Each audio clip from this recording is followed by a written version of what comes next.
Shou-biznes olamining taniqli vakillaridan biri Kumush Razoq va og'ir judolikka uchradi. Assalomu alaykum hurmatli tomoshabin do'stlar, kanalimiz sahifasiga xush kelibsiz.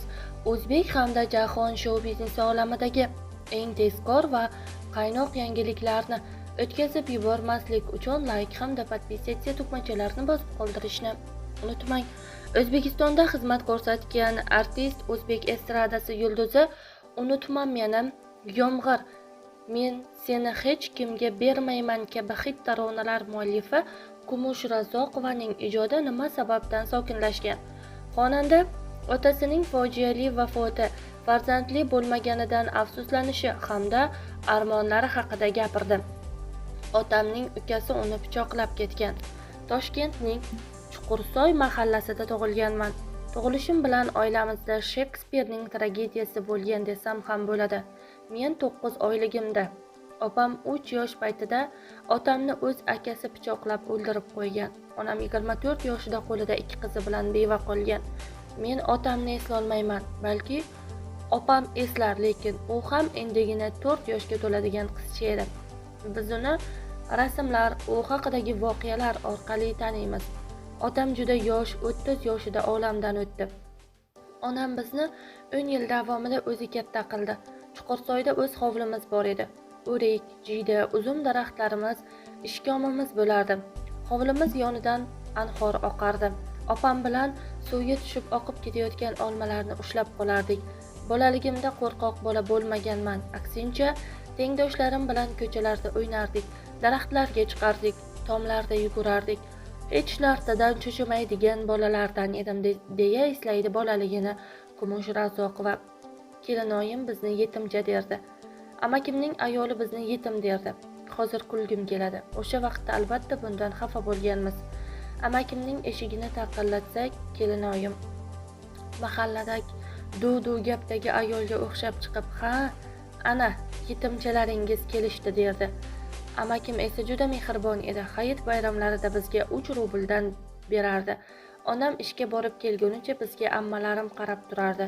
Onam kechqurun 9-10 da qo'lida sumkalar bilan uyga qaytardi.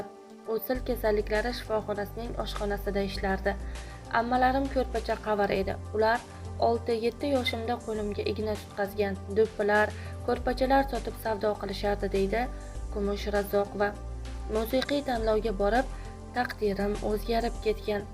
O'zimga ishonchim past edi. Eng katta qo'rquvim ham shu bo'lgan. Bir kun kelib sahnaga chiqaman, qo'shiq aytaman deb hech qachon o'ylamaganman. Hatto oilamdagilar ham ichimda shunday shijoat va kuch borligini bilishmagan. O'sha paytlar o'zimcha qo'shiqchilar 2 institutni bitirgan bo'lsa kerak deb o'ylardim, chunki mening musiqiy bilimim yo'q edi. Maktabda matematika, algebra, kimyo fanlarini yaxshi ko'rganim uchun kimyo fakultetiga hujjat topshirgani borganman. Imtihon fanlari orasida fizika fanini ko'rib qo'rqib ketganman. Bu fanni yaxshi o'qimagandim. Shunga o'ylanib qaytib kelayotsam, yo'lda bir e'longa ko'zim tushgan. O'zbek konsert yosh ijrochilarni tanlovga taklif qiladi deb yozilgan kichkina e'lon taqdirimni o'zgartirib yuborgan. Onamga, opamga aytmay tanlovga o'zim borganman.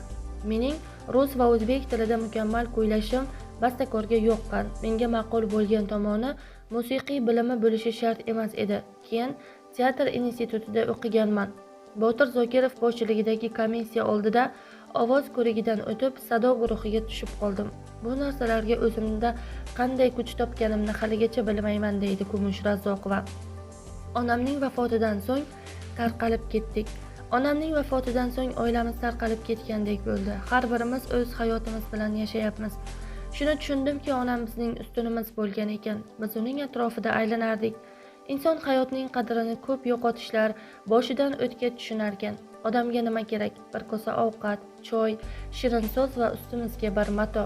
Hamma yaqinlarimiz tinch, omon bo'lsa, shu baxt, deydi san'atkor. Kumush Razoqovaning san'atga qaytishi uchun muxlislar qanday amaliy yordam bera oladi? Kumush Razoqova Sado ansamblining bastakori va ovoz rejissyori Vladimir Baramikov bilan oila qurgan. Juftlik 20 yil yashagandan keyin ajrashgan. Bastakor 2019-yilda vafot etgan. San'atga qaytishim uchun avvalo o'zimning xohishim bo'lishi kerak.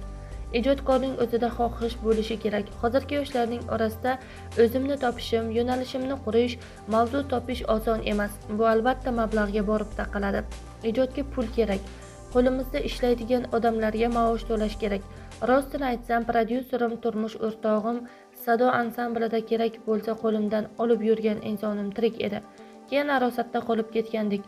Chuqur quduqqa tushib ketgandek bo'ldim. Chunki nafaqat hayotda, balki ijodda ham didni, musiqani o'rgatgan inson olamdan o'tgach qanotsiz qolib ketgandek bo'ldim. Nega ijod qilmayapsiz deyishsa, hayotimda juda ko'p yo'qotishlar bo'lganini aytaman. Sado ansamblidan boshlab ishlab kelgan raqqosam, qo'g'irchoq bozimiz bor edi. Jamoadoshlarim birin-ketin olamdan o'tdi. Farzandli bo'lmaganimdan afsuslanaman. Bugun ortga qarab, nimani boshqacha qilgan bo'larding deb so'rashsa, eng avvalo ayollik taqdirimga ko'proq e'tibor bergan bo'lar edim derdim. Buni faqat yillar o'tib tushunyapman. Shu sababli yuragim og'riydi. Hatto biz turmush qurganimizga 15 yil bo'lganida ham bir necha bor tushkunlikka tushganman. Yoshim o'tib ketyapti, vaqt o'tyapti. Men allaqachon farzandli bo'lishim kerak edi deb yig'lardim. Ammo turmush o'rtog'im meni doim ishontira olardi. Oila, uy bularning hammasi unchalik muhim emas. Hayotda eng muhim narsa ish derdi. O'zi ham aynan shunday yashagan. U boylik orttiradigan odam emas edi. Na saroyi, na qimmat mashinalari bor edi. Topgan pulimizning barchasini studiyaga sarflardi. Texnikalarni doim yangilash kerak bo'lardi. Analog uskunalar o'rnini raqamli texnologiyalar egalladi. Bir paytlar minglab dollarga olingan apparatlar deyarli qadrsizlanib qolardi. Doim yo'qotishlar bo'lardi. Ammo yana sarmoya kiritishga to'g'ri kelardi. Shu bois u har safar pul topsa, uni yana ishiga tikardi. Uning uchun birinchi o'rinda doim ish turardi. Bugun esa farzandli bo'lmaganimdan qattiq afsuslanaman deydi Kumush Razoqova bergan intervyusida. O'zbek hamda jahon shou biznesi olamidagi eng tezkor va qaynoq yangiliklarni o'tkazib yubormaslik uchun, bizni yo'qotib qo'ymaslik uchun videoroliklarimiz keng tarqalishiga o'z hissangizni qo'shib, like hamda podpisatsiya tugmachalarini bosib qo'yishni unutmang.